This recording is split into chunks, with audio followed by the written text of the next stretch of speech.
नमस्कार बच्चों, green world publication YouTube channel पर आप सभी का स्वागत है। मैं आपकी mentor Taslima Mansuri. Class 10th का बच्चों 10वीं का क्वेश्चन बैंक का सोल्यूशन चल रहा है, जिसमें फिजिक्स हो चुका है, फिजिक्स का एमसीक्यू हो चुका है, केमिस्ट्री का एमसीक्यू और सब्जेक्टिव भी हो चुका है, और बायोलॉजी का भी आपका एमसीक्यूज और सब्जेक्टिव क्वेश्चंस हो चुके हैं। ठीक है, मतलब ऑब्जेक्टिव क्वेश्चंस आपके जितने भी आते हैं, विकल्प वाले जो क्वेश्चंस आते हैं वो करा दिया गया है, और जो वर्डन वाले डिस्क्रिप्टिव क्वेश्चंस रहते हैं वो भी करा दिए गए हैं। आज ये जो सीरीज चल रही है बच्चों, इसका लास्ट लेक्चर है आज, जिसमें हम फिजिक्स के डिस्क्रिप्टिव क्वेश्चंस देखेंगे।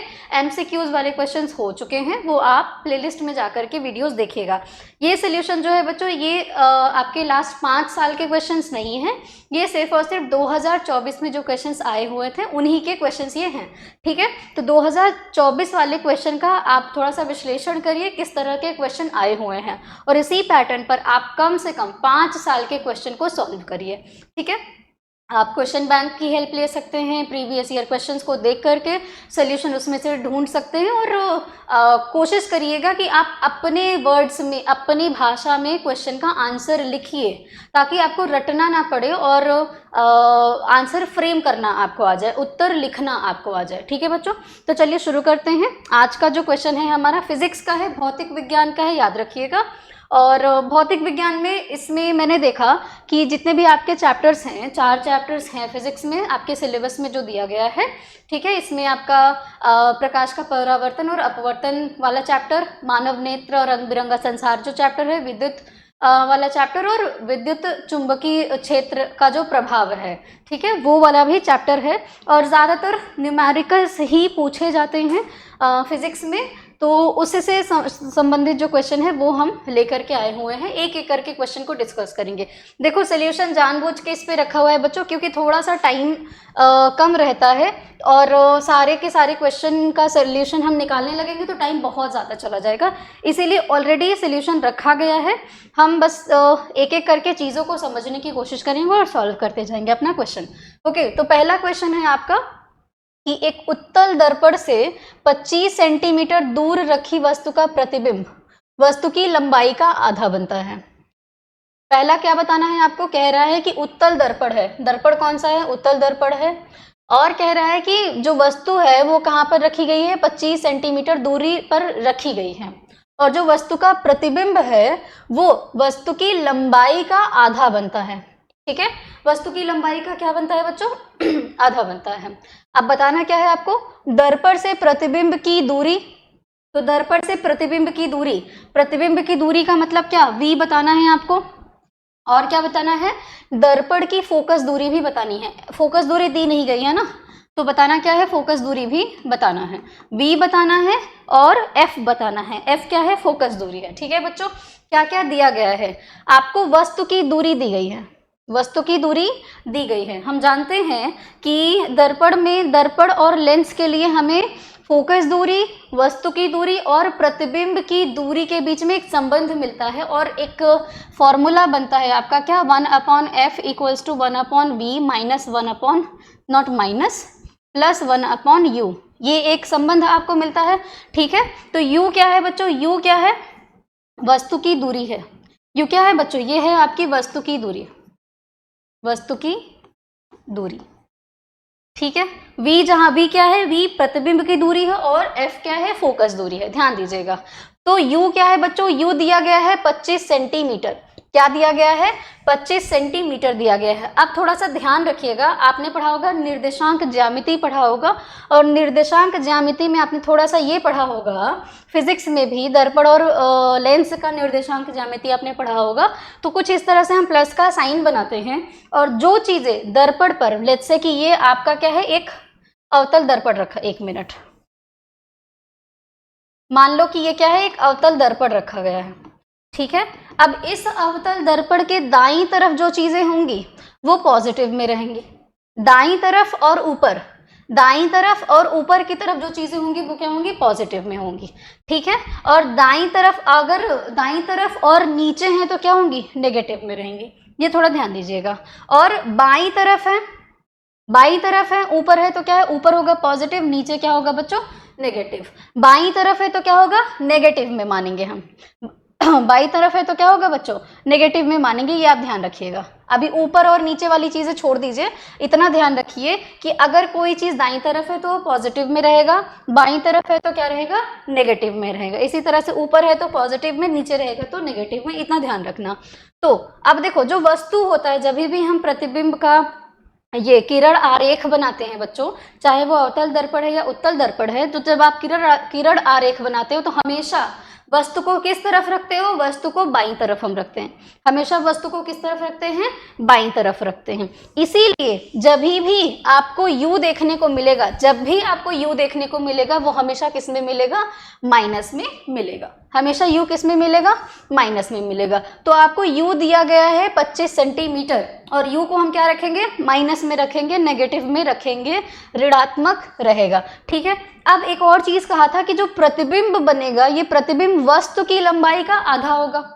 तो वस्तु की लंबाई हम कैसे पता करते हैं, आपने आवर्धन क्षमता के बारे में पढ़ा होगा, और आवर्धन क्षमता क्या होता है, वस्तु की लंबाई, प्रतिबिंब की लंबाई बटे क्या होता है, वस्तु की लंबाई होता है। या फिर इसको आप किससे निकाल सकते हो, प्रतिबिंब की लंबाई बटे वस्तु की लंबाई। इस तरह से आप आवर्धन क्षमता निकालते हैं। ये है क्या, आवर्धन क्षमता। तो आवर्धन क्षमता यहाँ पे क्या दिया गया है, 1/2 V दिया गया है, 1/2 V दिया गया है। ठीक है बच्चों, यानी कि यहाँ से अगर हम V का मान यहाँ पे दिया गया है तो U का मान निकाल सकते हैं।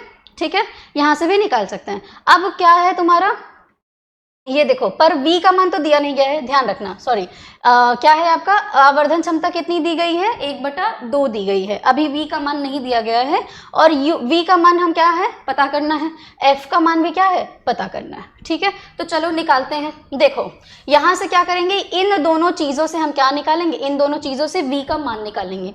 इन दोनों चीजों से क्या करेंगे, V का मान निकालेंगे। तो क्या रखा आपने, M = V/U होता है, M = क्या होता है, V/U। रख दो जरा सा, सबका मान रखो। देखो यहाँ पे आपने M की जगह पे क्या रखा, 1/2 रखा, या 0.5 रख सकते हो। क्या रख सकते हो, 0.5 रख सकते हो। 1/2 रखा, V की जगह कुछ नहीं पता है, पर U का मान पता है ना। U का मान पता है, कितना होता है, -25 है, क्योंकि U नेगेटिव में है।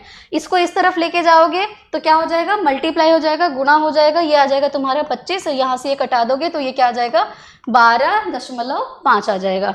तो V का मान कितना आ गया बच्चों, V का मान आ गया 12.5 सेंटीमीटर। V का मान कितना मिल गया, V का मान आपको मिल गया 12.5 सेंटीमीटर। अब यहाँ से क्या करेंगे, F का मान निकाल लेंगे, F का मान निकालेंगे, और इस सूत्र से हम क्या करेंगे, F का मान निकालेंगे। निकाल लीजिए, रख दीजिए सारी चीज़ों को। 1/F = क्या हो जाएगा, V का मान रख दीजिए 12.5। ठीक है, और ये क्या हो जाएगा, 1/, यहाँ पे क्या हो जाएगा, -25 सेंटीमीटर, ये कैंसिल हो जाएगा, माइनस आ जाएगा आपका।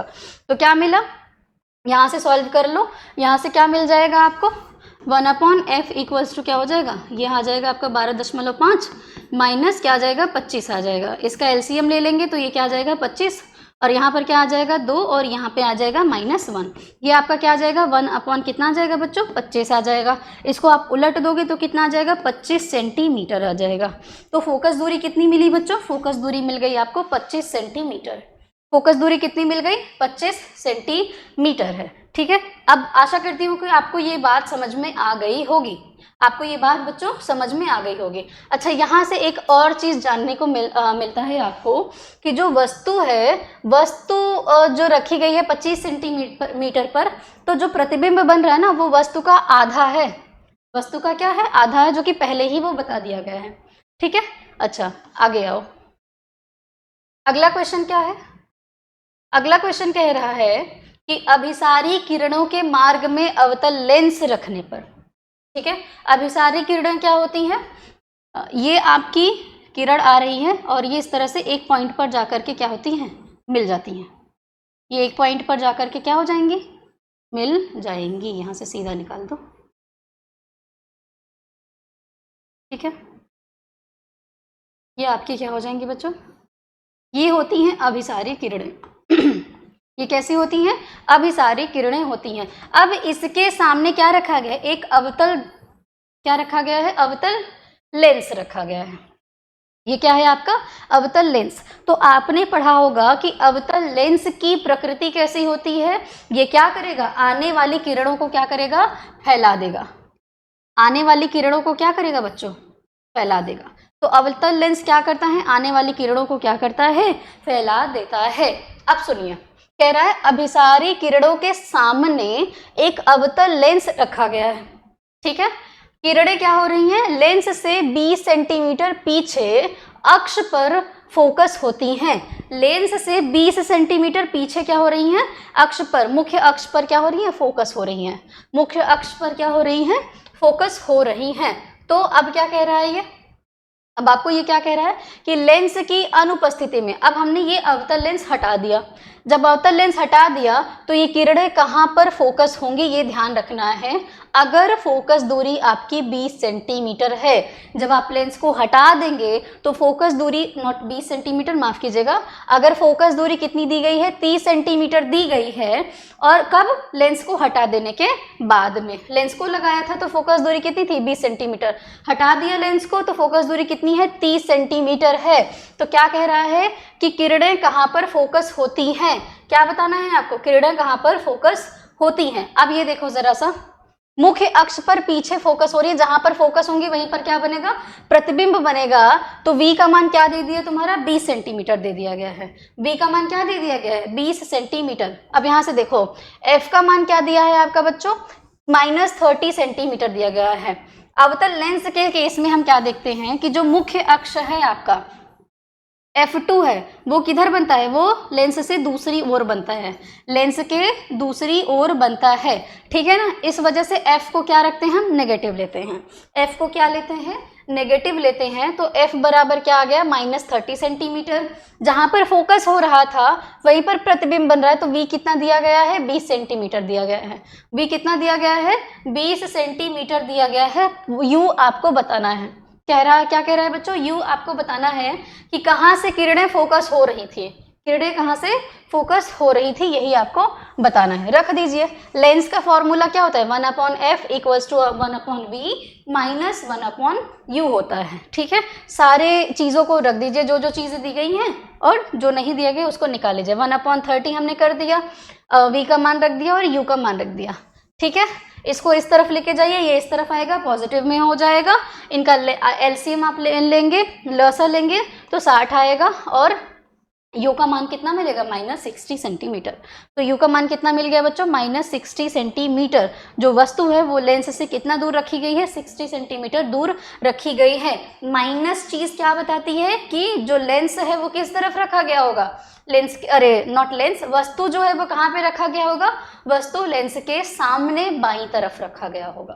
ठीक है, कहाँ पे रखा गया होगा, बाईं तरफ रखा गया होगा। अगला क्वेश्चन क्या कह रहा है कि एक 10 सेंटीमीटर फोकस दूरी वाले अवतल दर्पण से अवतल दर्पण का फोकस दूरी कितना दिया गया है, 10 सेंटीमीटर।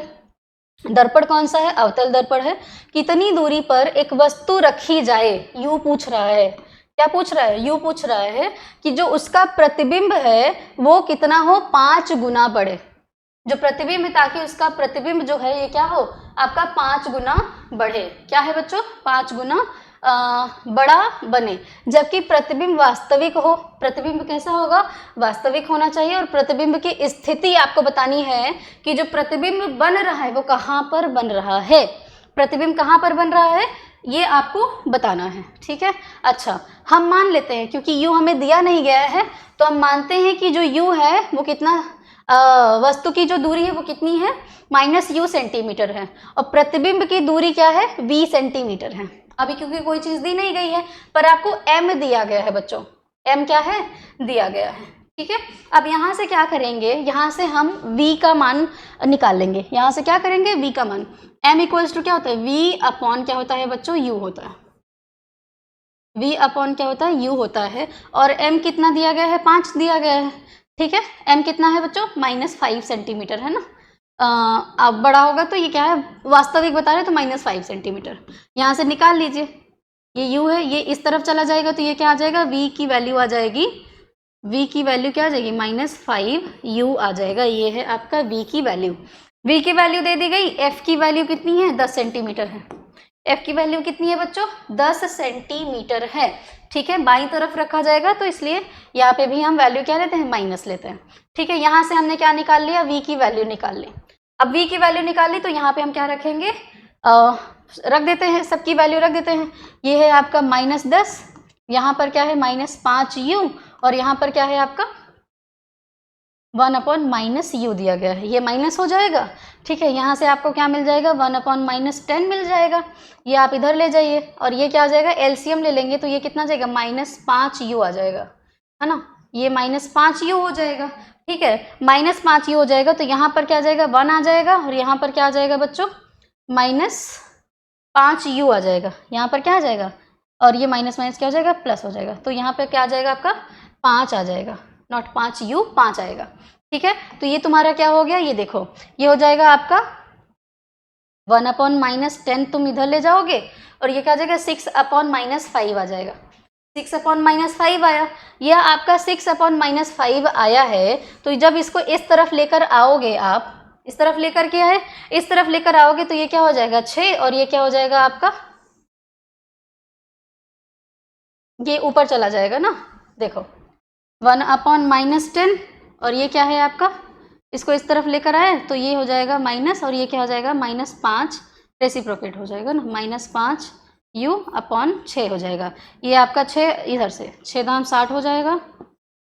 कितना जाएगा? -5u/ क्या आ जाएगा? नॉट -5, 5 5 5, ये हो जाएगा 5/, क्या हो जाएगा? 60 हो जाएगा। क्या हो जाएगा बच्चों? 5/60 हो जाएगा। क्या आ जाएगा आपका? 5/60। तो u इक्वल्स टू आप क्या करोगे? 60/, क्या आ जाएगा आपका? 5 आ जाएगा। 60/, क्या आ जाएगा? 5 आ जाएगा। इसको कटा देंगे तो कितना आ जाएगा? u की वैल्यू कितनी आ जाएगी? 12 आ जाएगी। u की वैल्यू कितनी आ गई बच्चों? 12 आ गई। ठीक है, तो अब u की जो वैल्यू है वो वस्तु की दूरी कितनी आ गई? 12 आ गई है। -12, वस्तु बाईं तरफ रखी जाती है, -12 दी गई है। ठीक है, कह रहा है कि जो प्रतिबिंब है वो क्या हो रहा है बच्चों? आपका वास्तविक प्रतिबिंब बन रहा है। प्रतिबिंब की स्थिति ज्ञात कीजिए। तो प्रतिबिंब की स्थिति क्या है? वो वस्तु से बाईं तरफ रखी गई है, वस्तु से बाईं तरफ रखी गई है। ठीक है, अगला क्वेश्चन।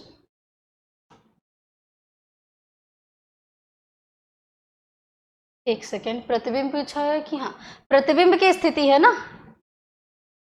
ओके, ये देखो, प्रतिबिंब की दूरी तुम्हारी कितनी है? 60 सेंटीमीटर दी गई है। प्रतिबिंब की दूरी कितनी दी गई है? 60 सेंटीमीटर दी गई है। तो प्रतिबिंब क्या बन रहा है? वस्तु से बड़ा बन रहा है। प्रतिबिंब क्या बन रहा है? वस्तु से बड़ा बन रहा है। अगला क्वेश्चन देखिए, एक उत्तल लेंस की फोकस दूरी 50 सेंटीमीटर है। एक उत्तल लेंस की फोकस दूरी कितनी है? 50 सेंटीमीटर। देखो, उत्तल लेंस है, फोकस दूरी कितनी है? 50 सेंटीमीटर है। उस वस्तु के प्रतिबिंब की स्थिति बताइए। प्रतिबिंब कहाँ बन रहा है, कैसा बन रहा है? जो लेंस से 25 सेंटीमीटर की दूरी पर अक्ष के लंबवत रखी गई है, मुख्य अक्ष यानी कैपिटल एफ के लंबवत रखी गई है, और प्रतिबिंब का आवर्धन m भी बताना है। क्या क्या बताना है? m बताना है। दिया क्या है? f दिया गया है 50 सेंटीमीटर, उत्तल लेंस है। ठीक है, तो कहाँ रखा गया है? 50 सेंटीमीटर है। और u कितना दिया गया है? -25 सेंटीमीटर। u कितना दिया गया है बच्चों? -25 सेंटीमीटर। v बताना है और m बताना है। ठीक है, फॉर्मूला रख दीजिए, फॉर्मूला रख करके v का मान निकाल लीजिए। ठीक है, ये है हमारा फॉर्मूला। हमने 1/f क्या है? 50 है आपका, v रख दिया, -25 यहाँ से निकाल लो, ये क्या आ जाएगा? 50 आ जाएगा। 50 आ गया, और v का मान कितना आ जाएगा? -50। एलसीएम ले लेंगे तो v का मान कितना आ जाएगा? -50 सेंटीमीटर। अब यहाँ से क्या निकाल लेंगे आप? m का मान निकाल लेंगे। ये है आपका -25 दिया गया है, ये है आपका, सॉरी यहाँ पर हो जाएगा v/e है ना, -50/-25 दिया गया है। ये कैंसिल हो जाएगा, ये कितना आ जाएगा? 2। तो मैग्निफिकेशन कितना आ गया? आवर्धन कितना आ गया है? 2 आ गया है। आवर्धन कितना आ गया है बच्चों? 2 आ गया है। आवर्धन क्षमता कितना दिया है? तो इस वजह से ये क्या बता रहा है कि जो प्रतिबिंब बन रहा है वो वस्तु का क्या बन रहा है? 2 गुना है, वस्तु का डबल है प्रतिबिंब। अगला क्वेश्चन क्या है कि एक मोटर बाइक पर पीछे से आ रहे किसी वाहन को देखने के लिए 4 मीटर वक्रता त्रिज्या वाला एक उत्तल दर्पण लगाया गया है। वक्रता त्रिज्या कैपिटल R दिया गया है, कितना? 4 मीटर। कैपिटल R कितना दिया गया है? 4 मीटर दिया गया है। बाइक के पीछे आ रहे एक वाहन जिसकी दूरी मोटर बाइक से 8 मीटर है। एक वाहन है यानी वस्तु क्या है, u कितना दिया गया है 8 मीटर, ठीक है। तो गणना करके बताइए कि उसका प्रतिबिंब दर्पण से कितनी दूर, जो वस्तु है उसका दर्पण v बताना है, v क्या करना है बताना है। r से आप f निकाल सकते हैं, r का हाफ कर दीजिए तो आपका f निकल आएगा। f कितना हो जाएगा बच्चों 2 मीटर हो जाएगा। अब यहाँ से आपको f मिल गया है और u दिया गया है, अब यहाँ से आप निकाल लीजिए क्या है ये उत्तल दर्पण है ना। 1/f इक्वल्स टू क्या होता है 1/v प्लस 1/u होता है, ठीक है। तो ये कितना दिया गया, यहाँ से वैल्यू रखिए, f कितना है 2 है और यहाँ पे v नहीं पता है और u रख दीजिए 1/8 है, ठीक है, रख दिया। v को इधर ले आओ, जब v को इधर ले आओगे तो ये क्या हो जाएगा, ये पलट जाएगा तो ये क्या हो जाएगा 1/2 प्लस 1/ क्या हो जाएगा 8 हो जाएगा, ठीक है। उसके बाद क्या हो जाएगा, ये एलसीएम ले लीजिए, एलसीएम ले लेंगे तो ये क्या हो जाएगा 8 आएगा और यहाँ से 4 और ये क्या हो जाएगा आपका 1 हो जाएगा, ये क्या हो जाएगा 5/8 हो जाएगा। उल्टा कर देंगे तो क्या हो जाएगा 8/ क्या आ जाएगा 5 आएगा बच्चों, 8/ क्या आ जाएगा 5 आएगा, है ना। 8/ क्या आएगा 5 आया, 8/5 आया तो इसको कटा दीजिए। जब आप कट करेंगे इसको तो 5 1 सा क्या होता है 5 और 5 6 सा क्या हो जाएगा 30। तो v की वैल्यू कितनी आ गई 1.6 मीटर आ गया। v की वैल्यू कितनी है 1.6 मीटर। इसमें थोड़ा सा यहाँ पे गड़बड़ है, f डायरेक्टली 4 मीटर ले लिया इसलिए ये वैल्यू क्या हो गई है गड़बड़ हो गई है, ठीक है। तो v की वैल्यू कितनी आ गई 1.6 मीटर आ गई है। तो प्रतिबिंब जो है वो पीछे दर्पण के पीछे क्या कितना बन रहा है 1.6 मीटर दूरी पर क्या हो रहा है बन रहा है, ठीक है, इतने पे बन रहा है। अगला क्वेश्चन क्या है, उत्तल दर्पण की फोकस दूरी के लिए सूत्र लिखिए, उत्तल दर्पण के 2 उपयोग लिखिए। दर्पण की फोकस दूरी के लिए क्या होता है बच्चों, सूत्र होता है 1/f equals to 1/v plus 1/u होता है। और f क्या है फोकस दूरी है, u दर्पण से वस्तु की दूरी है और v क्या है प्रतिबिंब की दूरी है। इसके उपयोग क्या है, दर्पण क्या करता है बच्चों, उत्तल दर्पण की खासियत यह होती है, ये उभरा हुआ जो रहता है वो क्या है आपका उत्तल दर्पण है। और उत्तल दर्पण की खासियत ये होती है कि ये यहाँ से जो किरणें आ रही हैं इसको क्या करेगा, ये क्या करेगा इसको फैला देगा। जितनी भी किरणें उत्तल दर्पण से आती हैं वो क्या होती हैं फैल जाती हैं, क्या होती हैं बच्चों फैल जाती हैं। इसीलिए उत्तल दर्पण को अपसारी लेंस कहते हैं। क्या कहते हैं बच्चों, अपसारी लेंस कहते हैं, ठीक है। तो ये जो अपसारी लेंस है ये क्या कर रहा है किरणों को फैला रहा है। जब किरणों को फैला रहा है तो ये क्या करेगा छोटे से क्षेत्र को, अरे जितना भी बड़ा एरिया है काफी दूर तक देखने में मदद करेगा, काफी दूर तक देखने में क्या करेगा मदद करेगा। इसीलिए इनको क्या किया जाता है, जो आपकी 4 व्हीलर्स होती हैं या बाइक होती हैं उनके साइड वाला जो मिरर होता है, बगल में जो मिरर लगाया जाता है उत्तल दर्पण को लगाया जाता है ताकि ये क्या करे बड़े एरिया को दूर तक चीज़ों को देखने में मदद करे। इसी तरह से स्ट्रीट लाइट में जो मार्केट वगैरह होते हैं वहाँ पर लैंपों में भी उत्तल दर्पण को लगाया जाता है। अगला क्वेश्चन क्या है, अगला क्वेश्चन है कि 2 सेंटीमीटर लंबी वस्तु कितनी है 2 सेंटीमीटर, यू कितना दिया गया है इसकी लंबाई, यू और वी में डिफरेंस ही नहीं था, यू कितना दिया गया है 2 सेंटीमीटर दिया गया है, ठीक है। और 20 सेंटीमीटर फोकस दूरी के उत्तल लेंस, f कितना दिया गया है 20 सेंटीमीटर उत्तल लेंस के सम्मुख मुख्य अक्ष के लंबवत रखी गई है। जो वस्तु है वो कितनी है 2 सेंटीमीटर है। 2 सेंटीमीटर लंबी वस्तु 20 सेंटीमीटर फोकस दूरी के उत्तल लेंस के लंबवत रखी गई है। लेंस से वस्तु की दूरी कितनी है 30 सेंटीमीटर। u की दूरी कितनी दी गई है, u की दूरी दी गई है 30 सेंटीमीटर। तो प्रतिबिंब की स्थिति आपको क्या करना है बताना है। यहाँ पर आपका 1/f दिया गया है बच्चों, ये रख दो, ये क्या किया आपने रख दिया। तो ये क्या है आपका फोकस दूरी कितना है 20 सेंटीमीटर है और इसको आपने क्या किया v नहीं पता है हमको, लेकिन हमको ये तो पता है, तो ये क्या हो जाएगा आपका ये प्लस हो जाएगा और ये कितना है 30 है। इसको इस तरफ लेकर के जाइए तो 1/v हो जाएगा और यहाँ पर आ जाएगा 1/20 माइनस 1/ क्या हो जाएगा 30। और 20 और 30 का एलसीएम 60 होता है मेरे ख्याल से, निकाल लीजिए, 10 से डायरेक्ट निकाल लो, ठीक है, इधर 2 आ जाएगा, इधर 3, 60, ठीक है, 60 आ गया। ये क्या हो जाएगा आपका 3, ये हो जाएगा 2, है ना। तो 1/v कितना मिल गया आपको, 1/60, और v कितना मिला बच्चों, v मिला 60 सेंटीमीटर। v कितना मिला बच्चों, 60 सेंटीमीटर। v कितना मिला हुआ है, 60 सेंटीमीटर मिला हुआ है। अब देखो, जो तुम्हारा वस्तु का प्रतिबिंब है, प्रतिबिंब 2 गुना बन रहा है, प्रतिबिंब बड़ा बन रहा है, प्रतिबिंब आपका कैसा बन रहा है बच्चों, बड़ा बन रहा है, ठीक है। यहाँ से ये देखिए, ये इसका सोल्यूशन दिया गया है, यानी वस्तु की लंबाई दी गई थी 2 सेंटीमीटर, फोकस दूरी 20 सेंटीमीटर, यू 30 सेंटीमीटर, वी पूछा था। यहाँ से आपने क्या किया, v का मान कितना निकला है, 60 सेंटीमीटर। अब आपको चाहिए मैग्निफिकेशन निकालना है, तो आप मैग्निफिकेशन इस वैल्यू को रखते हुए मैग्निफिकेशन निकाल सकते हैं, ठीक है। ये कितना है आपका, -4 सेंटीमीटर है। तो वस्तु का प्रतिबिंब लेंस की दूसरी ओर 60 सेंटीमीटर, वास्तविक उल्टा और क्या बनता है, 60 सेंटीमीटर पर बनेगा। अगला क्वेश्चन है, कारों में पश्च दृश्य दर्पण के लिए कौन सा प्रकार का दर्पण प्रयोग किया जाता है, और ऐसा क्यों। अभी मैंने आपको बताया कि उत्तल दर्पण काम क्या करता है, किरणों को फैलाने का काम करता है। अपसारी दर्पण होता है उत्तल दर्पण, ठीक है। तो जब ये उत्तल दर्पण क्या करेगा, किरणों को फैलाएगा, तो बड़े से एरिया को आसानी से दूर तक देखा जा सकता है। इसीलिए जो आपकी मोटर गाड़ी होती है, वाहन होते हैं, इनके पीछे वाला जो लाइट होता है, मतलब साइड वाला जो लाइट होता है, उसमें क्या किया जाता है, उत्तल दर्पण को लगाया जाता है, ताकि जो दूर तक जो बड़े एरियाज हैं उनको देखा जा सके और एक्सीडेंट्स वगैरह से बचाया जा सके। ये जो एक्चुअली ये जो रीजन लिखा गया ना, प्रतिबिंब सीधा, छोटा, आभासी, ये सब बनता है, ये तो क्यों बनता है, ये सारी चीजें देखने पर हमें पता चलेगा। पर आपको लिखना एक्चुअल में क्या है, एक्चुअल में आपको लिखना है कि उत्तल दर्पण जो है यह एक अपसारी दर्पण है, और यह किरणों को क्या करता है, फैला देता है, परावर्तित कर देता है, और दूर दूर तक किरणों को क्या करता है, फैला देता है।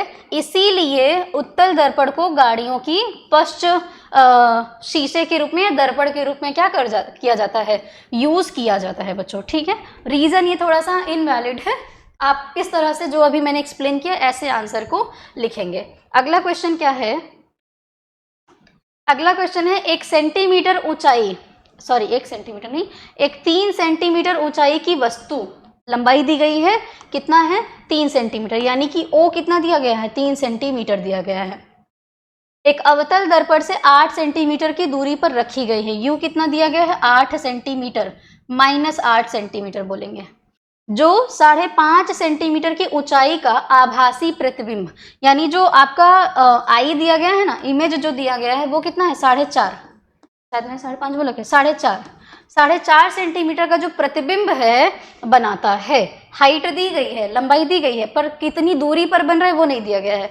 प्रतिबिंब की स्थिति और दर्पण की फोकस दूरी, क्या बताना है आपको, फोकस दूरी बताना है बच्चों, क्या बताना है, फोकस दूरी बताना है। तो चलिए देखते हैं, कर लेते हैं इसको, क्या क्या दिया हुआ है उस हिसाब से हम इसको निकालेंगे। देखो, ओ तुम्हारा कितना दिया था, 3 सेंटीमीटर दिया था, आई कितना दिया हुआ है, 4.5 सेंटीमीटर, वी हमको नहीं पता है, एफ हमको नहीं पता है, यू कितना दिया है, -8 सेंटीमीटर। यहाँ से इस फॉर्मूले से हम क्या निकालेंगे, वी निकाल लेंगे, इस फॉर्मूले को रखते हुए हम क्या निकालेंगे, वी निकालेंगे। 4.5/3 आप रख दोगे एम की वैल्यू, ठीक है, तो आपको क्या मिल जाएगा, यहाँ से m की वैल्यू मिल जाएगी। अगर आपको m की वैल्यू मिल जाएगी तो v की वैल्यू मिल जाएगी। चलो देखो कर लेते हैं इसको हम, ये हो जाएगा आपका 45 अपॉन क्या हो जाएगा 30, 15 से कटा दो, ये हो जाएगा तुम्हारा 3/2, और ये आपका आ जाएगा 1.5 m आया।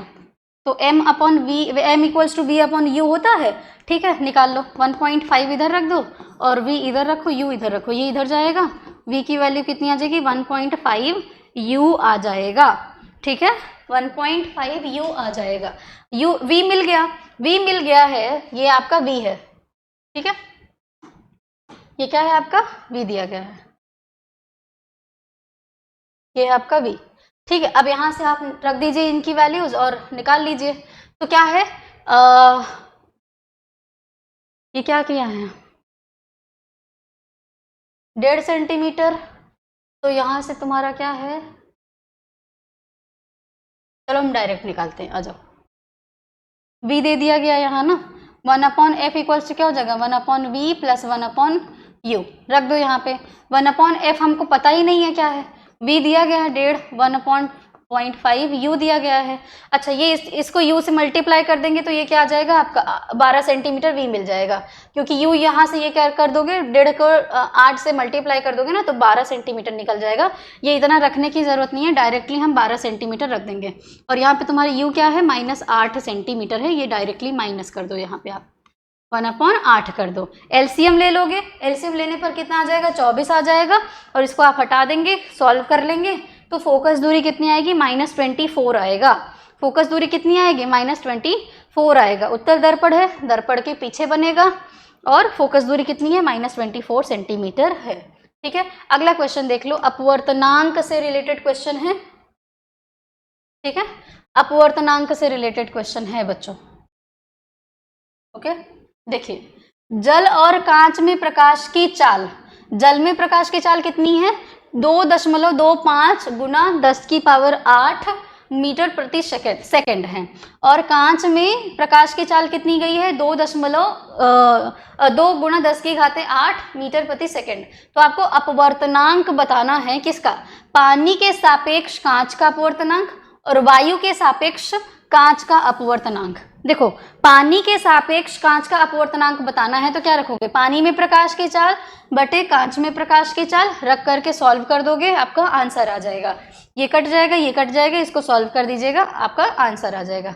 ठीक है, ये इसको हम रखते हैं कि ये है आपका पानी और ये अपवर्तनांक और ये क्या है ग्लास। ठीक है ना, पानी के सापेक्ष कांच का अपवर्तनांक। ठीक है, इस तरह से हम पढ़ेंगे, पानी के सापेक्ष कांच का अपवर्तनांक। अब कह रहा है कि वायु के सापेक्ष कांच का अपवर्तनांक बताइए, तो वायु के सापेक्ष तो वायु की चाल रख दीजिए, वायु में प्रकाश की चाल रख दीजिए बटा कांच में प्रकाश की चाल रख देंगे, सॉल्व कर देंगे तो ये क्या आ जाएगा, आपका आंसर आ जाएगा। ठीक है, इस तरह से आप क्या निकालेंगे, अपवर्तनांक को निकाल लेंगे। अगला क्वेश्चन, अगला क्वेश्चन कह रहा है कि उत्तल दर्पण और उत्तल लेंस के दो यूज बताइए। उत्तल दर्पण और उत्तल लेंस, देखो अब यहाँ पे यहीं पे आप थोड़ा सा समझ लीजिएगा बच्चों। दर्पण आपका उत्तल दर्पण तो क्या करता है, उत्तल दर्पण अपसारी दर्पण है। उत्तल दर्पण क्या है, अपसारी दर्पण है। लेकिन उत्तल लेंस क्या है, अभिसारी लेंस है। अपसारी का मतलब क्या होता है, किरणों को फैला देना। अभिसारी का मतलब होता है किरणों को जुटा देना। तो उत्तल दर्पण अपसारी दर्पण है और उत्तल लेंस जो है वो अभिसारी लेंस है। उत्तल लेंस का काम क्या है, ये क्या करेगा, इससे जो किरणें आएंगी वो एक जगह पर फोकस्ड हो जाएंगी।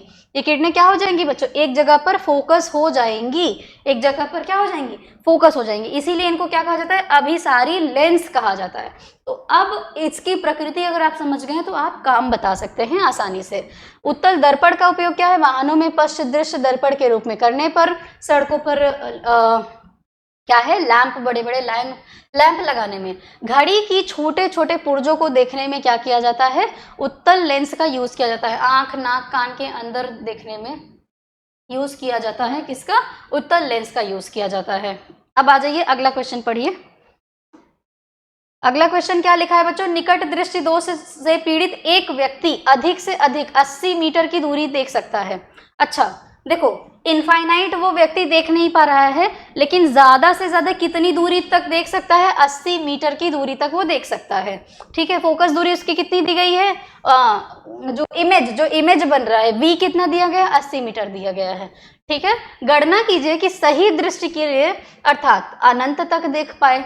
जो नॉर्मल विजन होता है, नॉर्मली हम कितना देख पाते हैं, अनंत तक देख पाते हैं। अगर सामने कोई बाधा नहीं है तो अनंत तक देख सकते हो आप। ठीक है ना, अनंत का डिस्टेंस कहीं भी हो सकता है। ठीक है, तक देख सकते हैं। तो उसे कौन सी प्रकृति का फोकस लेंस का प्रयोग करना चाहिए ताकि वो ठीक से देख पाए। देखो यहीं से आप देख लो कि कौन सा लेंस वो यूज करेगा। कह रहा है निकट दृष्टि दोष है, व्यक्ति को क्या है, निकट दृष्टि, यानी कि नजदीक की वस्तु तो साफ साफ दिखाई दे रही है, 25 सेंटीमीटर या 25 सेंटीमीटर से थोड़ी दूर पर जो रखी गई ये चीज है वो उसको दिखाई दे रही है। अधिक से अधिक कितनी दूर पर वो देख पा रहा है, 80 सेंटीमीटर की दूरी तक वो देख पा रहा है। ठीक है, अनंत तक नहीं देख पा रहा है, यानी कि दूर की वस्तु को नहीं देख पा रहा है। अब जब निकट दृष्टि दोष है और दूर की वस्तु को नहीं देख पा रहा है तो कौन सा लेंस इस्तेमाल करेगा? जो किरण को फैलाएगा, जो दूर तक चीजों को दिखाएगा, अवतल लेंस का। क्या करेगा? अवतल लेंस का इस्तेमाल वो करेगा। ठीक है, अच्छा ओके, तो चलिए देख लेते हैं, सॉल्व कर लेते हैं। u का दिया गया है, u का मान होना चाहिए इनफाइनाइट। अरे वस्तु अनंत तक रखी होगी तभी तो उसका इमेज हम देख पाएंगे। ठीक है, v कितना दिया गया है आपका? 80 सेंटीमीटर दिया गया है बच्चों। v कितना दिया गया है? 80 सेंटीमीटर दिया गया है। f रखेंगे, यहाँ से हम निकाल लेंगे क्या? यहाँ से हम निकाल लेंगे f निकालेंगे। अब ये देखो, ये जो आपका 1/इनफाइनाइट है, इसको जब आप सॉल्व करेंगे इसका सम हो जाता है 0। इसका सम कितना हो जाएगा बच्चों? 0 हो जाएगा। तो यहाँ से आपको f मिल जाएगा 80 मीटर मिलेगा। क्या मिलेगा? फोकस दूरी कितनी मिल गई? 80 मीटर मिल गई है। तो जो लेंस का इस्तेमाल करेंगे निकट दृष्टि दोष के निवारण के लिए, जो लेंस का इस्तेमाल आप करेंगे वो अवतल लेंस का इस्तेमाल करेंगे। क्यों अवतल लेंस का इस्तेमाल करेंगे? क्योंकि अवतल लेंस क्या करता है ना बच्चों, ये किरणों को फैलाएगा। लेंस क्या करेगा? किरणों को फैलाएगा। जब फैलाएगा तो दूर तक चीजों को आप क्या करोगे? आसानी से देख पाओगे। अगला क्वेश्चन क्या है? दूर दृष्टि दोष किसे कहते हैं? उसके बाद कह रहा है कि कुछ लोग हैं, कितने लोग हैं? 3 लोग हैं, PQR, 3 व्यक्तियों में दूर दृष्टि दोष के निवारण के लिए लेंसों का प्रयोग करो। देखो समस्या देखो, उसके बाद कौन सा लेंस लगेगा वो आपको देखना है। ठीक है, दूर दृष्टि दोष क्या है? नाम से पता चल रहा है कि दूर की वस्तु को वो देखेगा लेकिन नजदीक की वस्तु उसको दिखाई नहीं देगी। यानी कोई चीज अगर 25 सेंटीमीटर से नजदीक रखी गई है तो वो उसको देख नहीं सकता, या 25 सेंटीमीटर पर भी रखा गया है तो भी वो उसको देख नहीं पाएगा। तो है क्या? उसको दूर दृष्टि दोष है। अब कह रहा है कि देखो P को क्या समस्या है? कह रहा है कि P केवल निकट की वस्तु को साफ साफ देख पा रहा है। दूर दृष्टि दोष में हमें क्या हो रहा है कि दूर की वस्तु दिखाई दे रही पर निकट की नहीं। पर इसको क्या है? इसको भाई नजदीक की वस्तु तो साफ साफ दिखाई दे रही है लेकिन दूर की वस्तु को नहीं दिखाई दे रहा है। इसको क्या है? निकट दृष्टि दोष है। इस व्यक्ति को क्या है? निकट दृष्टि दोष है, मायोपिया जिसको कहते हैं। अब निकट दृष्टि दोष है तो इसको क्या लगेगा? अवतल लेंस लगेगा। क्या लगेगा? अवतल लेंस। अगला क्या कह रहा है? Q को क्या समस्या है? Q केवल दूर की वस्तु को देख पा रहा है परंतु नजदीक की वस्तु नहीं देख पा रहा है। इसको तो यही है, दूर दृष्टि दोष है। Q को क्या है? दूर दृष्टि दोष। अब दूर दृष्टि दोष है, एक में अवतल लेंस लगा है तो दूसरे में क्या लगेगा? उत्तल लेंस। इसको क्या लगेगा? उत्तल लेंस लगेगा। क्या लगेगा? उत्तल लेंस। अगला कह रहा है R को तो बड़ी समस्या है। R ना तो नजदीक की वस्तु को देख पा रहा है ना ही दूर की वस्तु को, मतलब इसको दोनों ही समस्या है। ठीक है, दोनों समस्या है तो इसको क्या कहते हैं? इसको हिंदी में इंग्लिश में इसको प्रेस बायोपिया कहा जाता है। हिंदी वर्ड मुझे देखना पड़ेगा, रुक जाओ। हाँ देखो, जरा दूरदर्शिता है। क्या है इसको? जरा दूरदर्शिता। तो इसको ना अवतल और उत्तल दोनों ही लेंस लगाना पड़ेगा। नीचे की तरफ इसको क्या लगाना पड़ेगा बच्चों?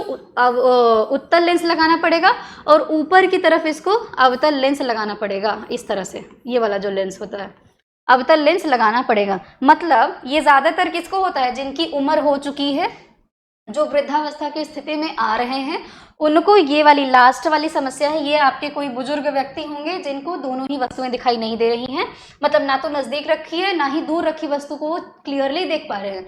तो इनका जो चश्मा होगा ना, उनको दोनों ही लेंस का यूज करके चश्मे को उनके बनाया जाएगा।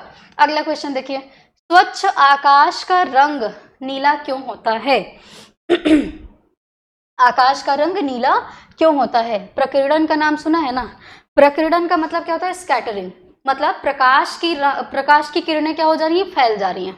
जब भी आपकी जो पृथ्वी है, पृथ्वी के ऊपर कई सारे लेयर्स के वायुमंडल पड़े हुए हैं, तो जब प्रकाश की किरणें इन वायुमंडल से होते हुए पृथ्वी पर आती हैं, अब इन वायुमंडल में क्या है? बहुत सारे धूल कण मौजूद है, जलवाष्प मौजूद है, गैसेस मौजूद हैं। तो ये क्या करेंगे? ये किरणों को फैलाने का काम करेंगे। इसी घटना को क्या कहा जाता है? प्रकाश का प्रकीर्णन कहा जाता है।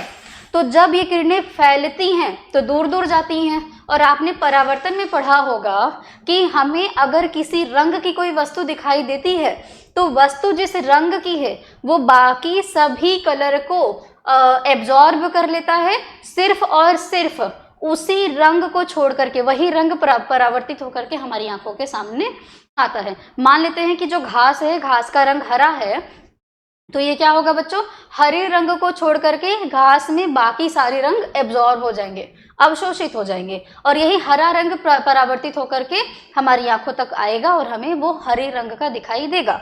तो जो प्रकाश का रंग है ये क्या होता है, फैल जा रहा है, और फैल करके बैगनी रंग जो होता है ये आपकी आंखों तक आता है, और बैगनी रंग की वजह से क्या होता है, आकाश का रंग क्या दिखाई देता है, नीला दिखाई देता है। देखो क्या लिखा है, सूर्य से आने वाला प्रकाश जिसमें अनेक रंग होते हैं, जब वायुमंडल से होकर गुजरते हैं तो वायु के अणुओं एवं धूल के महीन कणों द्वारा ये फैल जाते हैं, प्रकीर्णन इनका हो जाता है।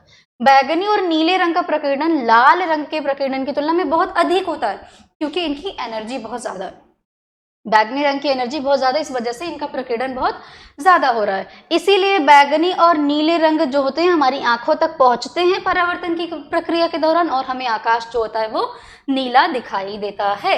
अगला क्वेश्चन कह रहा है कि प्रकीर्णन के दो प्राकृतिक घटनाएं, पहला तो यही है कि आकाश का रंग क्या है, आपको नीला दिखाई दे रहा है, और तरंग दैर्ध्य जो लाल रंग का तरंग दैर्ध्य बहुत ज्यादा होता है, तो हम क्या करते हैं बच्चों,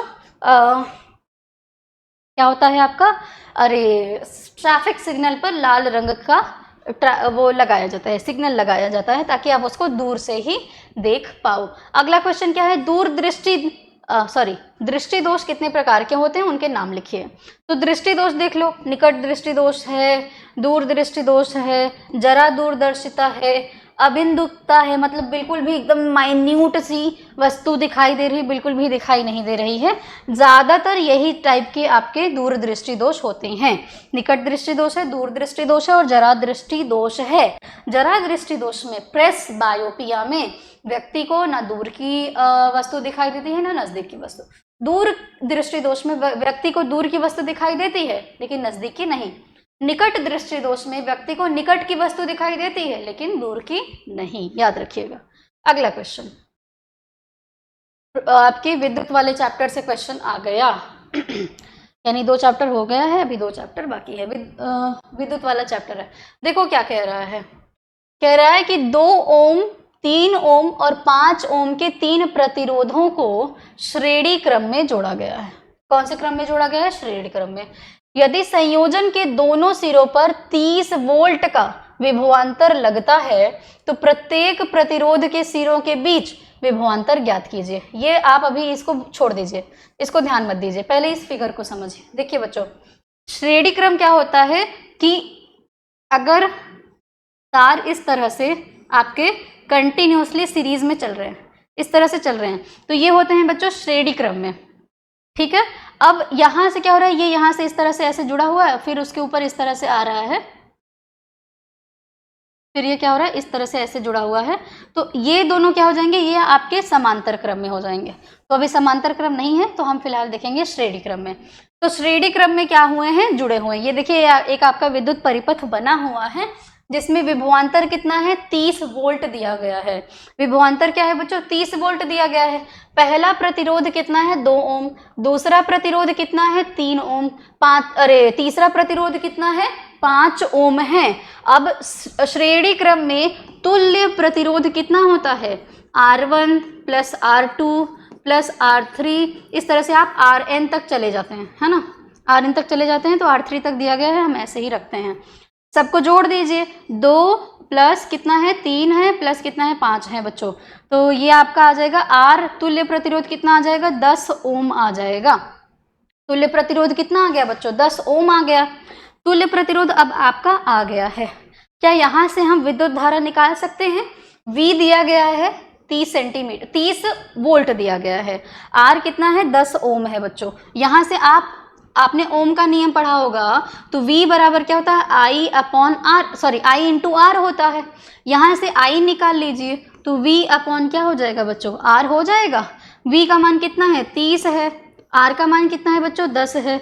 निकाल लो कितना आ जाएगा, 3 एम्पियर आ जाएगा। विद्युत धारा का मात्रक क्या होता है, एम्पियर।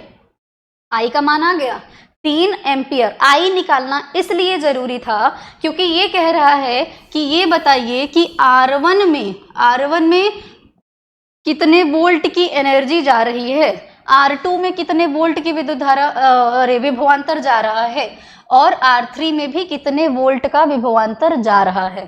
अब यहाँ से क्या निकालेंगे हम, R1, R2, R3 में कितने कितने वोल्ट का विभवांतर जा रहा है, जिससे क्या हो रहा है, विद्युत धारा प्रवाहित हो रही है। निकालिए।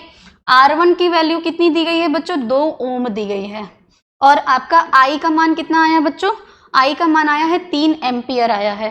V पूछ रहा है बच्चों, V पूछ रहा है, तो यहाँ से आप क्या निकालेंगे, V निकालेंगे। तो V निकाल लीजिए, V1 निकाल लीजिए, क्योंकि R1 का मान हमें V1 पता चलेगा। तो 3 मल्टीप्लाई क्या रखेंगे, 2 रखेंगे, तो V1 कितना आ गया बच्चों, 6 वोल्ट आ गया। यानी कि इस वाले प्रतिरोध में यहाँ पर वोल्टेज कितना पहुंच रहा है, यहाँ पर वोल्टेज आपका पहुंच रहा है 6 वोल्ट पहुंच रहा है। इसी तरह से आप क्या करेंगे, अगला निकालेंगे। अगला यहीं पर निकाल लीजिए। अगला क्या है, R2 आपका क्या दिया गया है बच्चों, R2 आपका दिया गया है 3 ओम दिया गया है, और हमने अभी I का मान निकाला, I कितना है, 3 है। मल्टीप्लाई कर देंगे तो V का मान, V2 का मान कितना निकल आएगा, 9 वोल्ट निकल आएगा। तीसरे वाले में भी ऐसे ही कर देंगे, 3 मल्टीप्लाई 5 करेंगे बच्चों, तो V3 का मान कितना निकल के आएगा, 15 वोल्ट निकल करके आएगा। V3 का मान कितना निकल करके आएगा, 15 वोल्ट। अच्छा, इस बात से क्या समझ में आ रहा है, इस बात से यह समझ में हमको आ रहा है कि जो विभवांतर है, यानी कि जो वोल्टेज है, अलग अलग प्रतिरोध में अलग अलग वोल्ट का विभवांतर प्रवाहित होता है, विभवांतर बटता है। यानी कि जो आपका ये इलेक्ट्रिक पोटेंशियल है, ये क्या होगा, बटेगा।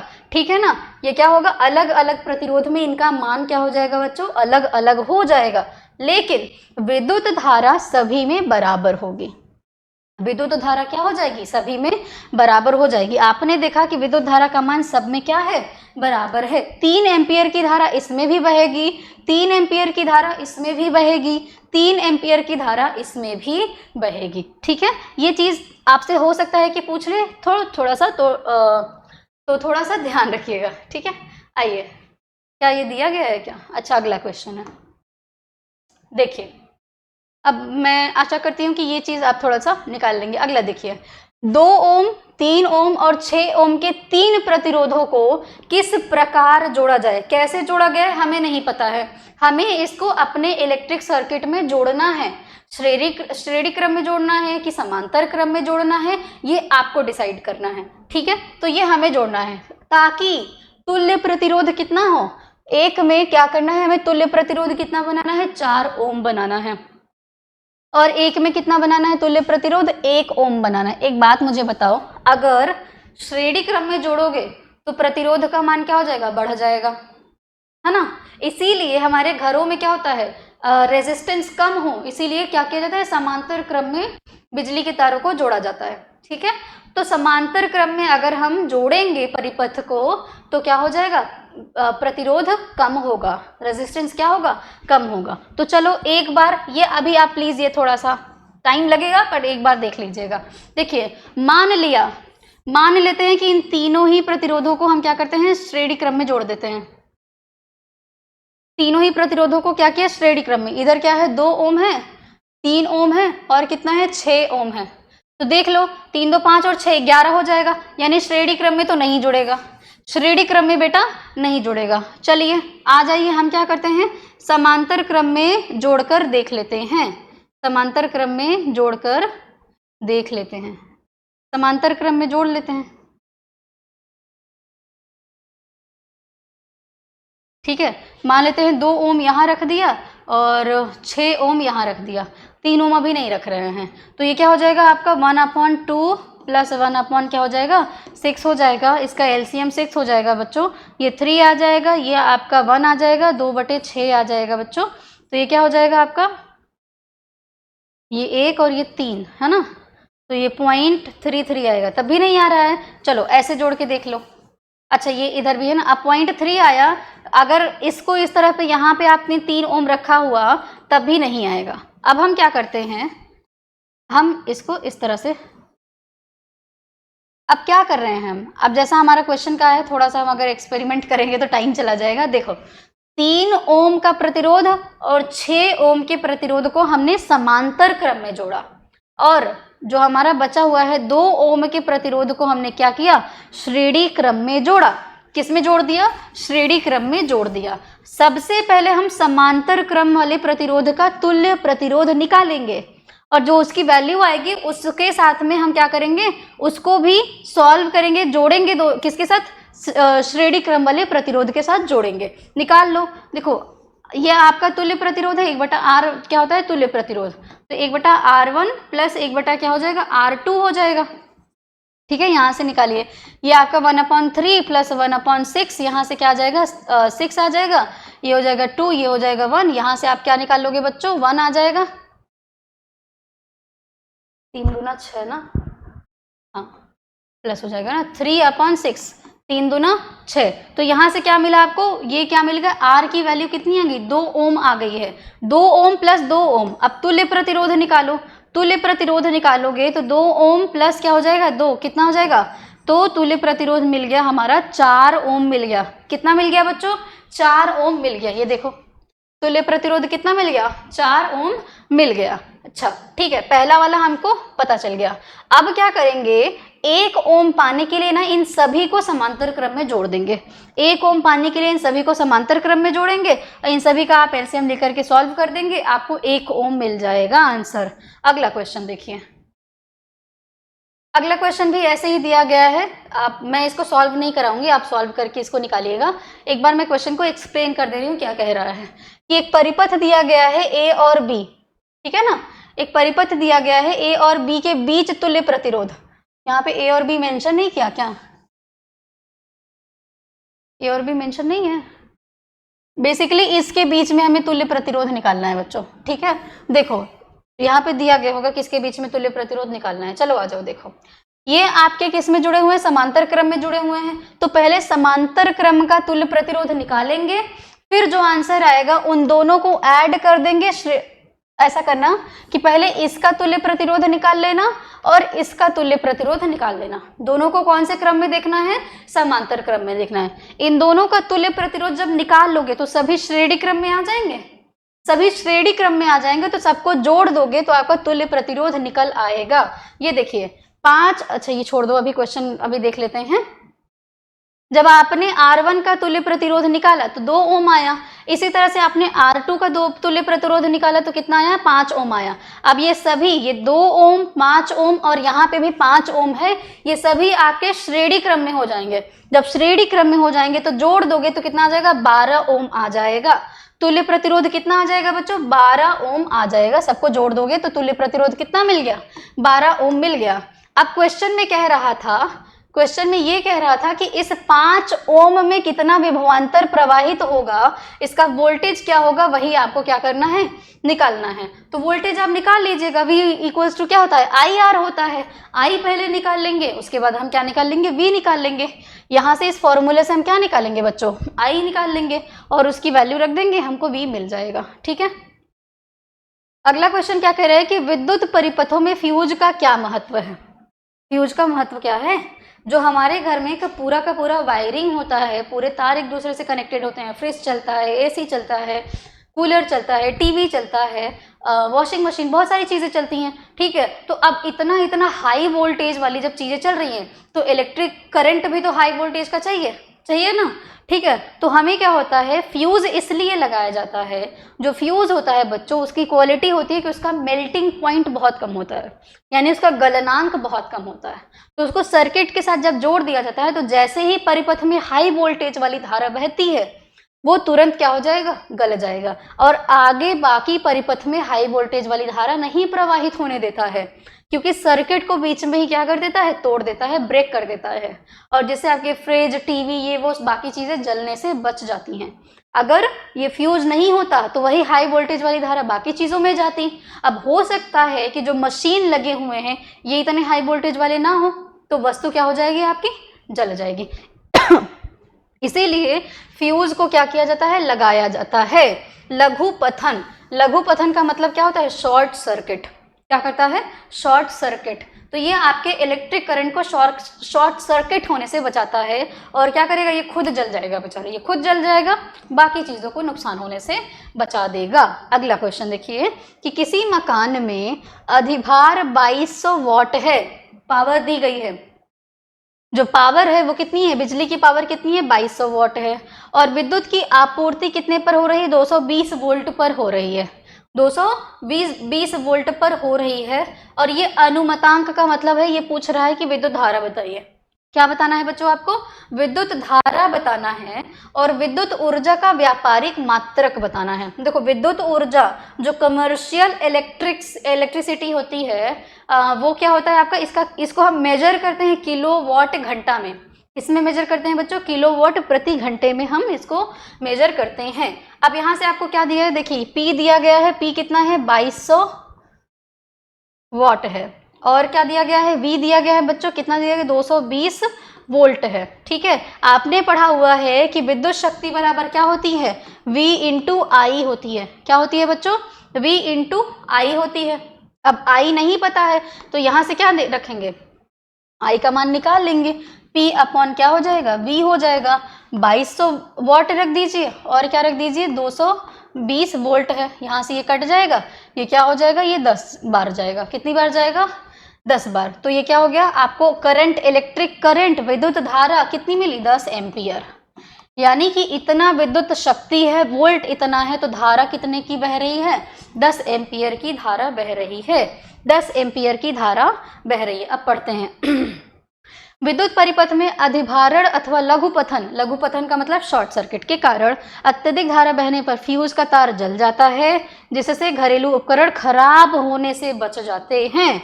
अगला, ठीक है ना, देखिए यहाँ से आपका अनुमतांक का मतलब क्या था, विद्युत धारा, तो विद्युत धारा निकल गई, 10 एम्पियर की धारा निकल गई। और तुम्हारा क्या था, व्यापारिक मात्रक किलोवाट प्रति घंटा होता है। ठीक है, विशिष्ट प्रतिरोध, विशिष्ट प्रतिरोध का मात्रक क्या होता है, ये तुम्हारा विशिष्ट प्रतिरोध जो है ना, इसको हम कहते हैं प्रतिरोधकता। रो की वैल्यू क्या होती है बच्चों, रो क्या है, रो की वैल्यू नहीं, रो का मात्रक क्या होता है, ओम मीटर होता है। क्या होता है, ओम मीटर होता है रो की, रो का मात्रक। विशिष्ट प्रतिरोध का मात्रक क्या होता है, ओम मीटर होता है। क्या होता है, ओम मीटर होता है। अगला देखो, न्यूमेरिकल कुछ दिया गया है, एक 25 ओम का प्रतिरोध 12 वोल्ट की बैटरी से जुड़ा गया है। आपको आर दिया गया है, वी दिया गया है, कह रहा है कि प्रति मिनट जूल में ऊर्जा, जूल में उत्पन्न उष्मा ऊर्जा की गणना कीजिए। प्रति मिनट 1 मिनट में 60 सेकंड।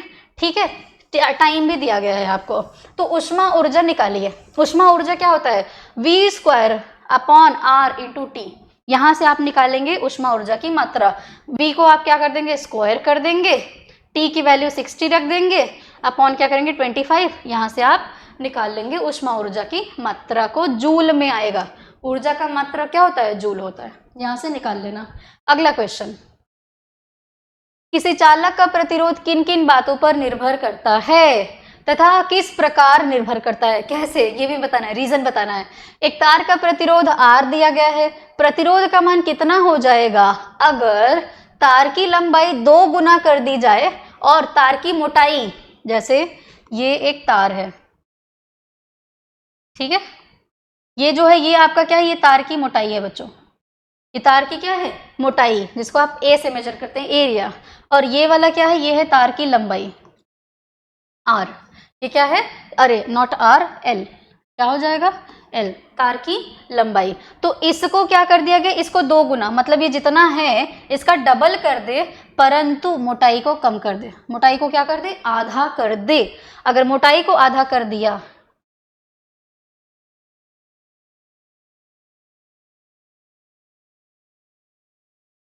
अगर मोटाई को आधा कर दिया तो प्रतिरोध क्या हो जाएगा, आपको ये बताना है।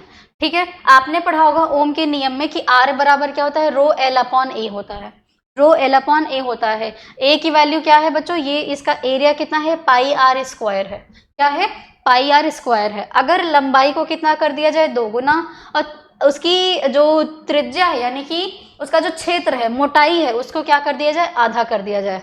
इसका क्या, इसको क्या कर देना है, आधा कर देना है हमको। ठीक है, आधा कर देंगे तो क्या हो जाएगा, रख दीजिए इसकी वैल्यू, R1 निकालेंगे तो क्या हो जाएगा, रो L1 upon pi R1 square हो जाएगा। यहाँ पर हम क्या करेंगे, रो 2L अपॉन क्या हो जाएगा आपका पाई R1 स्क्वायर। ये ऊपर जाएगा तो क्या हो जाएगा, ये आपका मल्टीप्लाई हो जाएगा। जब ये ऊपर जाके मल्टीप्लाई हो जाएगा तो R की वैल्यू कितनी हो जाएगी, 8 गुना हो जाएगी। R की वैल्यू कितनी हो गई, 8 गुना हो गई है।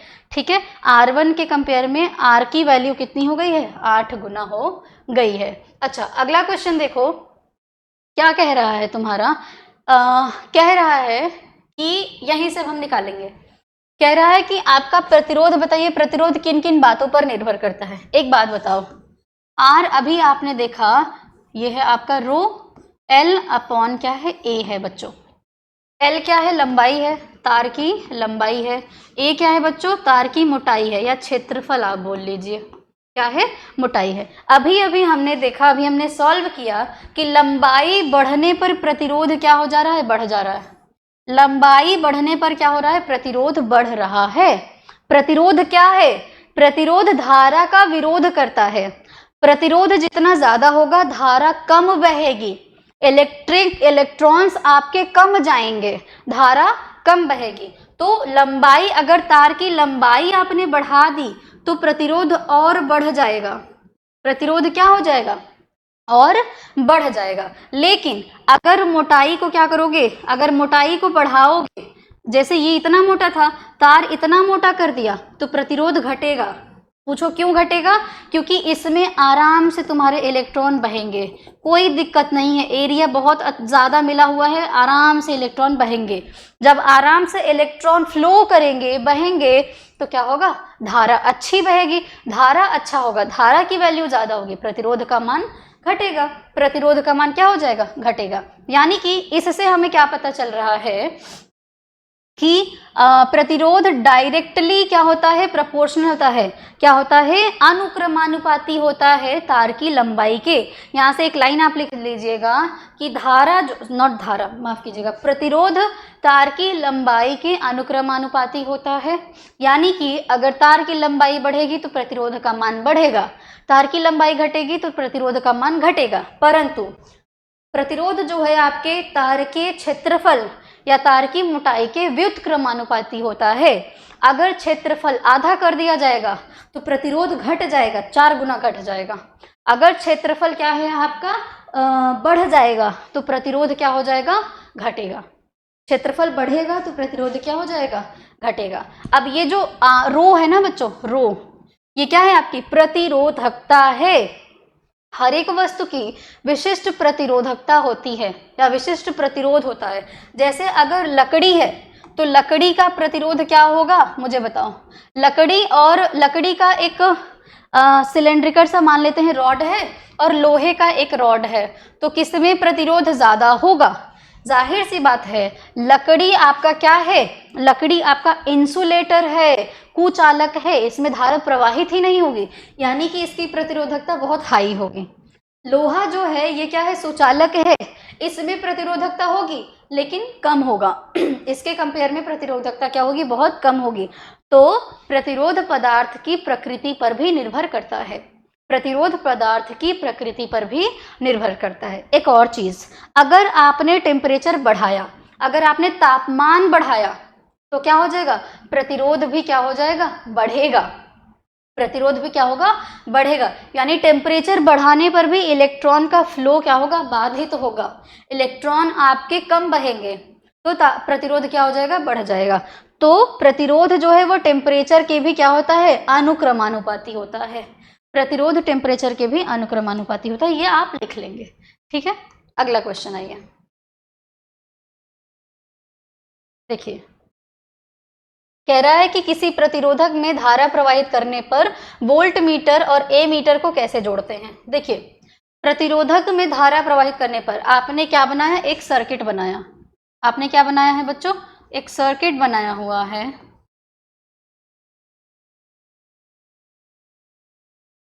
सर्किट बनाया हुआ है आपने, ठीक है। तो कह रहा है कि आप बताइए कि ए मीटर और वोल्ट मीटर कहाँ रखते हैं। वोल्ट मीटर को हम समांतर क्रम में जोड़ते हैं, ए मीटर को हम श्रेणी क्रम में जोड़ते हैं बच्चों। वोल्ट मीटर को समांतर क्रम में जोड़ते हैं, ए मीटर को श्रेणी क्रम में जोड़ते हैं। पहला क्वेश्चन से ये सिद्ध होता है कि वोल्ट मीटर अलग अलग प्रतिरोध के लिए अलग अलग होगा, लेकिन धारा जो है वो सभी में समान रूप से बहेगी। अगर धारा श्रेणी क्रम में जुड़ेगा तभी तो समान रूप से बहेगा ना। तो वोल्ट मीटर को समांतर क्रम में जोड़ते हैं और आपका क्या है, एमीटर को श्रेणी क्रम में जोड़ा जाता है। अगला क्वेश्चन आइए, देखिए कह रहा है 500 वाट का रेफ्रिजरेटर 12 घंटा प्रतिदिन उपयोग में लाया गया और ये 1 महीने तक चला। हर दिन 1 महीने तक 30 दिन तक कितने घंटों तक जला, 12 घंटों तक जला है। आपको क्या बताना है, विद्युत वाट शक्ति बतानी है, किलोमीटर प्रति घंटे में बतानी है। सबको गुणा कर दो, आपको विद्युत शक्ति घंटे कितने दिन चला सबको गुणा करके 1000 से भाग कर देंगे तो आपका आ जाएगा कि 180 किलोवाट प्रति घंटे के हिसाब से बिजली जो है वो यूज की गई है, बिजली का उपयोग यूज किया गया है। ये है अगला चैप्टर है आपका विद्युत धारा का चुंबकीय प्रभाव है, वो हम देखेंगे। देखिए 1 मिनट। धारावाही चालक से संबद्ध चुंबकीय क्षेत्र की दिशा ज्ञात करने के लिए दक्षिण हस्त अंगुष्ठ नियम का उल्लेख करिए। सीधे धारावाही चालक से उत्पन्न चुंबकीय क्षेत्र रेखाओं को दर्शाइए। आपको चुंबकीय क्षेत्र रेखाओं को बताना है। देखो दाएं हाथ का नियम क्या है, दाएं हाथ का नियम क्या कहता है, अगर दाएं हाथ से विद्युत धारा ले जाने वाले तार को इस प्रकार पकड़ा जाए कि जो उंगलियां हैं वो तार पर लिपटी हों, ये उंगलियां क्या हो, ये तार पर इस तरह से लगी हो और अंगूठा विद्युत धारा की दिशा में हो, जिस धारा में आपका ये विद्युत धारा बह रहा है उसी दिशा में क्या हो, आपका अंगूठा हो। ठीक है, तो क्या होगा बच्चों, दिशा में हो तो लिपटी हुई उंगलियों की दिशा चुंबकीय क्षेत्र बल की दिशा होगी। ये जो उंगलियों की दिशा है, ये उंगलियों की दिशा है, यहाँ से आपका क्या होगा, चुंबकीय क्षेत्र बनेगा। ठीक है ना, क्योंकि यहाँ पर इलेक्ट्रिसिटी की वजह से क्या हो रहा है, चुंबकीय क्षेत्र बन रहा है। चुंबकीय प्रभाव जहाँ तक जनरेट हो रहा है उसको चुंबकीय क्षेत्र कहते हैं। तो ये जो इसकी दिशा है, चुंबकीय क्षेत्र बल रेखा की दिशा है, ये आपकी उंगलियों की दिशा में होगा। यही ये कह रहा है दाएं हाथ का नियम। अगला क्वेश्चन है ये, चुंबक और धारावाही परिनालिका में क्या अंतर है। धारावाही परिनालिका आपने क्लास 8 में बनाया था कि कोई ऐसा आप इंसुलेटर ले लीजिए, कोई प्लास्टिक या किसी चीज़ की बोतल ले लीजिए जो अनुचुंबकीय है। कैसा है, अनुचुंबकीय है, और उस पर क्या करिए, एक तांबे बेलन पर तांबे के विद्युत रोधी तार के अनेक फेरे, मतलब तांबे का तार लपेट दो। ठीक है, और उसको क्या करो, एक धारावाही परिनालिका से जोड़ दो, एक इलेक्ट्रिक सर्किट से जोड़ दो। तो क्या देखोगे, जो आपने कुंडली बनाई हुई है उसमें क्या हो जाएगा, धारा प्रवाहित होने लगेगा। जो परिनालिका बनी थी वो किसकी भांति काम करने लगेगा, धारा बहने की वजह से चुंबक की भांति काम करने लगेगा। ठीक है, ये है आपका धारावाही परिनालिका। चुंबक क्या है, प्राकृतिक चुंबक लोहे के ऑक्साइड या लोहे से बनी वस्तुओं को क्या करता है, अपनी तरफ आकर्षित करता है। ये कई प्रकार का होता है, छड़ चुंबक, नाल चुंबक, ये सब होते हैं। कृत्रिम चुंबक भी आता है। ठीक है बच्चों, चुंबक के 2 सिरे होते हैं, दक्षिणी ध्रुव होता है और उत्तरी ध्रुव होता है। ठीक है, बाकी चीजें भी आप चुंबक के बारे में लिख सकते हैं। अच्छा, अगला क्वेश्चन क्या कह रहा है कि एक धारावाही वृत्ताकार लूप के कारण चुंबकीय बल रेखाओं का पैटर्न बताओ। क्या है ये, लेट्स से कि ये एक तरह से सर्कुलर मोशन में ये आपका एक सर्कल बना हुआ है। ये क्या है, धारावाही परिनालिका का सर्कुलर पाथ दिया गया है। तो कह रहा है कि चुंबकीय बल रेखाएं किस दिशा में बहेंगी वो आपको बताना है। ये आपकी चुंबकीय बल रेखाएं इस दिशा में इस तरह से सर्कुलर पाथ में बहेंगी। ठीक है बच्चों, अगला क्वेश्चन आइए, कह रहा है कि किसी छड़ चुंबक के चारों ओर चुंबकीय क्षेत्र रेखाओं का चित्र बना करके, ये देखिए ये है आपका छड़ चुंबक, इसका 2 ध्रुव है, क्या है, नॉर्थ पोल और साउथ पोल, उत्तरी ध्रुव और दक्षिणी ध्रुव। तो धारा जो है, चुंबकीय बल रेखाएं किस तरफ से बहेंगी, ऐसा हमने इमेजिन किया हुआ है कि ये उत्तरी ध्रुव से दक्षिणी ध्रुव की तरफ बहता है, उत्तरी ध्रुव से दक्षिणी ध्रुव की तरफ बहता है। और इस तरह से अगर आप थोड़ा सा देखेंगे तो ये क्या हो रहा है, उत्तरी ध्रुव से दक्षिणी ध्रुव की तरफ ये कैसे हो रहा है, क्लॉकवाइज जा रहा है। कैसे जा रहा है, क्लॉकवाइज जा रहा है। ठीक है ना, दक्षिणावर्त जिसको कहते हैं बच्चों। और ये साउथ पोल से नॉर्थ पोल की तरफ कैसे जा रहा है, वामावर्त, एंटी क्लॉकवाइज जा रहा है। कैसे जा रहा है, एंटी क्लॉकवाइज जा रहा है। अगला क्वेश्चन क्या है, अगला क्वेश्चन है कि धारावाही चालक के कारण उत्पन्न चुंबकीय क्षेत्र किन किन कारकों पर निर्भर करता है। चुंबकीय क्षेत्र की दिशा ज्ञात करने के लिए प्रयुक्त नियम का नियम लिखकर उसे स्पष्ट कीजिए।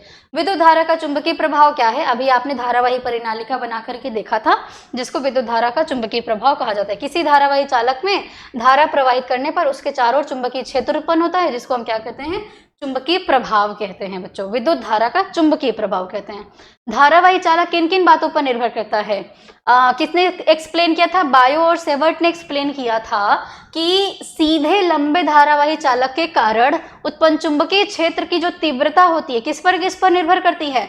लंबाई पर निर्भर करती है, तार की लंबाई पर निर्भर करती है। ये डेल्टा बी क्या है? विद्युत क्षेत्र है, चुंबक का विद्युत क्षेत्र है, ठीक है। तार की लंबाई पर निर्भर करती है, विद्युत धारा पर निर्भर करती है, और क्या है? ये बिंदु की दूरी के वर्ग के व्युत्क्रमानुपाती होता है। क्या होता है? व्युत्क्रमानुपाती होता है। और धारा की दिशा और बिंदु के बीच में बनने वाला जो कोण होता है आपका, वो उसके साइन थीटा के बराबर होता है। ज्या के बराबर बराबर मतलब अनुक्रमानुपाती होता है। क्या होता है बच्चों? अनुक्रमानुपाती होता है। अच्छा देखो, धारावाही चालक के कारण उत्पन्न चुंबकीय क्षेत्र की दिशा ज्ञात करने के लिए मैक्सवेल ने दक्षिणावर्ती पेंच का नियम दिया था। मतलब पेंच को जब हम किसी नट को टाइट करते हैं तो राइट साइड घुमाते हैं ना, तो राइट साइड घुमाने पर उसी को उन्होंने एक्सप्लेन किया था कि धारा की जो दिशा होती है, चुंबकीय क्षेत्र बल रेखा की जो दिशा होती है वो कैसी होती है। ये देखो, ये आपका पेंच है। जब आप इसको दाहिनी तरफ इस तरह से घुमाओगे तो ऊपर की तरफ विद्युत धारा प्रवाहित हो रही है, और ये जो है ये आपका क्या है? ये मान लेते हैं तार है बच्चों, ठीक है। तो चुंबकीय क्षेत्र जो है आपका वो भी इस डायरेक्शन में बहेगा। कैसे बहेगा? इस डायरेक्शन में आपका बहेगा, ठीक है। यही है मैक्सवेल का नियम। एक पढ़ लीजिएगा आप लोग। फ्लेमिंग के बाएं हाथ का नियम बताइए। फ्लेमिंग ने क्या कहा था कि अगर आप अपनी क्या है, बीच की उंगली को और ये आपकी क्या है, इंडेक्स फिंगर को और अंगूठे को कुछ इस तरह से एक दूसरे के लंबवत हों, ये इसके लंबवत होगी, ये वाली इसके लंबवत होगी, ऐसा अगर हम इस डायरेक्शन में रखते हैं तो क्या देखते हैं आप कि जो सीधी उंगली है एक दूसरे के लंबवत अगर रखते, जो एक दूसरे के लंबवत रखेंगे तो पहली उंगली जो है वो चुंबकीय क्षेत्र की दिशा को बताएगा। ये वाली जो आपकी पहली उंगली है ये किसको बता रहा है? चुंबकीय क्षेत्र की दिशा को बता रहा है। और क्या कह रहा है? जो बीच वाली उंगली है वो विद्युत धारा, इधर से विद्युत धारा प्रवाहित हो रही है, और अंगूठा जो है वो चालक पर लगने वाला बल है। तो ये सभी एक दूसरे पर क्या कितना कोण बना रहे हैं? 90 डिग्री का एंगल बना रहे हैं, और सभी एक दूसरे से क्या है? लंबवत हैं, ठीक है। ये है आपका फ्लेमिंग के बाएं हाथ का नियम। घरेलू विद्युत वितरण में प्रयुक्त तारों के नाम, कार्य और आवरण के रंगों का ये बताइए। ये है आपका एक घर में लगने वाले विभिन्न प्रकार के तारों का जो अरेंजमेंट होता है बच्चों, वो हम देख रहे हैं। कौन कौन से तार लगते हैं, क्या क्या इसकी क्वालिटी होती है, वो थोड़ा सा आप देख लीजिए। देखो यहाँ पर क्या लगा हुआ है? मीटर लगा हुआ है, वॉट घंटा मीटर लगा हुआ है, ठीक है ना। विद्युत इलेक्ट्रिक मीटर लगा हुआ है आपका। ये एल जो है ये मेन फेज है, मेन तार होता है, एल फेज तार है। एन वाला क्या है? न्यूट्रल तार एक जोड़ा गया है। और उसके बाद क्या दिया गया है? ये है आपका मेन स्विच बच्चों, ठीक है। ये देखो यहाँ से क्या है तुम्हारे एल और मेन फेज वाला तार और न्यूट्रल वाला तार क्या हुआ है? जोड़ा गया हुआ है। अब कमरे में क्या क्या है आपका? पंखा रखा हुआ है, प्लग है, यहाँ पे टीवी है, ये सभी क्या है आपकी? ये अभी कनेक्टेड नहीं है, ये क्या है आपके? कनेक्टेड नहीं है, क्लोज्ड सर्किट है। ये कैसा है? क्लोज्ड, बंद परिपथ है बच्चों। कैसा है ये? बंद परिपथ है ना। इस तरह से क्या आप देख रहे हैं कि यहाँ पर अर्थिंग भी लगी होती है। यहाँ पर क्या होता है? एक क्या कहते हैं उसको? भूमि, एक मिनट, नमो कुछ दिया होगा बच्चों, चलो यहाँ पर देख लो जरा सा। ये जो आपका एल फेज वाला तार होता है ये लाल रंग का होता है। ये कैसा होता है? लाल रंग का होता है। इसका रंग कैसा होता है बच्चों? लाल रंग का। ये कैसा होता है? हरे रंग का होता है। न्यूट्रल वाला तार कैसा होता है बच्चों? हरे रंग का होता है। और अर्थिंग वाला जो तार होता है, जो बाकी सारी परिपथ से आकर के नीचे एक जमीन में रॉड से लगा करके तार को लपेट कर जमीन में गाड़ दिया जाता है, वो है आपका अर्थिंग वाला तार है। वो कैसा होता है? वो काले रंग का तार होता है। कैसा होता है उसका रंग? काला रंग होता है उस तार का, ठीक है। तो ये एक परिपथ बनाया गया है, आपके घरों में सर्किट को बना करके दिखाया गया है। समरूप चुंबकीय क्षेत्र में धारावाही चालक पर बल किन किन बातों पर निर्भर करता है? बल की दिशा किस नियम से ज्ञात की जाती है? ये आपको बताना है बच्चों, ठीक है। देखो बल की दिशा कैसे आपने बताया, मैक्सवेल वाला भी आपने पढ़ा था, किस नियम से ज्ञात की जाती है। देखिए कि एक समान बाह्य चुंबकीय क्षेत्र जो है ये B है, L लंबाई का एक चालक है जिसमें I धारा बह रही है। अगर चालक की लंबाई चुंबकीय क्षेत्र के बीच में, चालक की लंबाई, ये देखो ये है आपका चालक की लंबाई, और चुंबकीय क्षेत्र के बीच में जो ये है आपका ये चुंबकीय क्षेत्र, इसके बीच में अगर थीटा कोण बन रहा हो तो जो चालक पर लगने वाला बल का मान होगा वो क्या होगा बच्चों, वो क्या होगा, IBL साइन थीटा होगा। चालक पर लगने वाला चुंबकीय क्षेत्र बल का मान क्या होगा, चुंबकीय बल का मान क्या होगा, IBL साइन थीटा होगा। IBL साइन थीटा का मतलब क्या है तुम्हारा, चुंबकीय क्षेत्र पर लगने वाला जो बल है, IBL साइन थीटा का मान क्या होगा, चुंबकीय क्षेत्र पर जो फल पर जो लगने वाला बल है वो आपके धारा के अनुक्रमानुपाती और चुंबकीय क्षेत्र के अनुक्रमानुपाती, चालक की तार की लंबाई के अनुक्रमानुपाती तथा चालक के तार की लंबाई एवं धारा बल के बीच में जो कोण बन रहा है उसके अनुक्रमानुपाती होता है। ठीक है, ये देखिए फ्लेमिंग के बाएं हाथ के नियम से इस बल की दिशा ज्ञात की जाती है। फ्लेमिंग के बाएं हाथ के नियम से इस बल की क्या होती है, दिशा ज्ञात की जाती है। ठीक है बच्चों, तो आज क्लास 10th का फिजिक्स वाला भी सब्जेक्टिव चैप्टर हो चुका है, एक्सप्लेनेशन क्लियर हो चुका है, सारी चीज़ हो चुकी है। 2024 का जितना भी PYQ था वो सभी हमने देख लिया है बच्चों।